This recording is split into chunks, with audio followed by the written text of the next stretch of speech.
बिस्मिल्लाहिर्रहमानिर्रहीम। अस्सलाम वालेकुम। रमज़ान निगहबान राशन प्रोग्राम में रजिस्ट्रेशन कैसे करें? लाखों लोगों का यही सवाल है कि सर क्या हम अभी निगहबान रमज़ान में रजिस्ट्रेशन कर सकते हैं?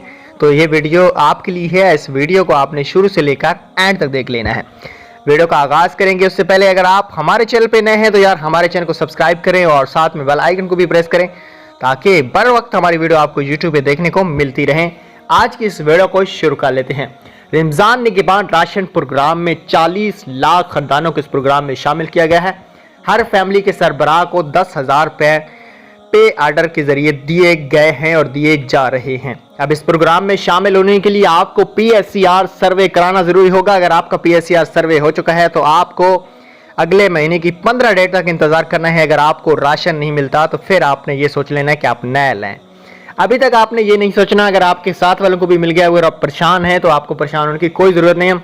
अभी तक भी पे आर्डर आते रहेंगे और इनकी जो लास्ट डेट है पेमेंट की वो है 15/4/2025। तो उसकी रजिस्ट्रेशन सिर्फ और सिर्फ PSCR सर्वे से ही मुंसलिक है। PSCR सर्वे कर लें तो आपको निगहबान का 10,000 रुपये मिल जाएगा। PSCR की सर्वे अभी तक बयान है। Thanks for watching. अल्लाह।